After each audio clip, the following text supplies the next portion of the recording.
When reading old Wrestling Observers while making videos, you sometimes discover things that seem to have been lost to time. Things that don't quite fit into other videos. One of those things while preparing my next video about Shawn Michaels was a link to him and a potential loose relationship with ECW. A few surprising names took a booking for Paul Heyman over the years, such as Dusty Rhodes and Sid Vicious, both are wrestlers I've made videos about on this channel. But it's pretty hard to imagine Shawn Michaels walking through the brick wall entranceway. The story comes from Shawn Michaels owning a training school from 1999 to around 2001. The Texas Wrestling Academy started the careers of a few notable names who I'll go into detail about in my next video, but it also ran shows under the name Texas Wrestling Alliance, even having a short-lived television show called TWA Total Impact.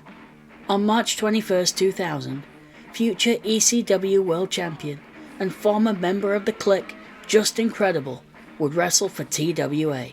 He would win the TWA Championship in a dog collar ladder match. A very Attitude Era sounding gimmick, by the way. Having received help from Shawn Michaels, leading to a match Shawn would later have for the promotion.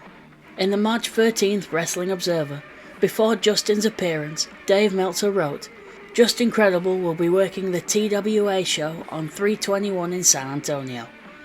The idea would be, if possible, for a talent trade for Michaels to make an appearance for ECW, but that's all in Vince McMahon's hands." The idea of Shawn turning up in ECW would never be mentioned by Dave again, though more ECW talent would appear for Shawn's promotion. There actually was some precedent for WWE stars being sent to ECW, the most famous possibly being Al Snow, who in his time there developed the head gimmick that he would take back to WWE with him. In the May 1st 2000 Observer, Dave would report on the Sandman appearing for TCW on April 18th, where he would lose by DQ in the TWA title tournament match. Despite losing, he would post-match drink some beers in the ring with Shawn Michaels, likely the only time those two would ever share a ring together.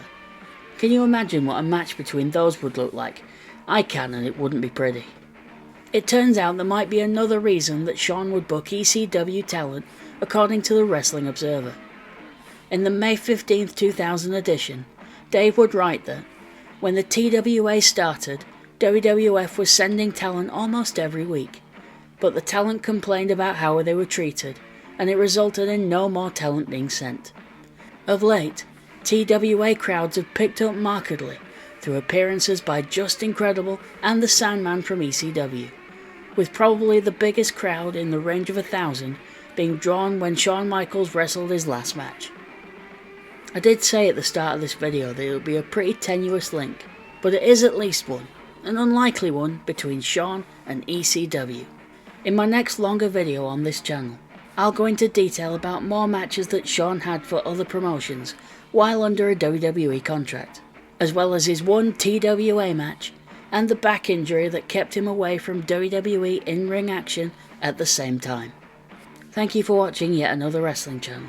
If you enjoyed this, please comment, like or subscribe.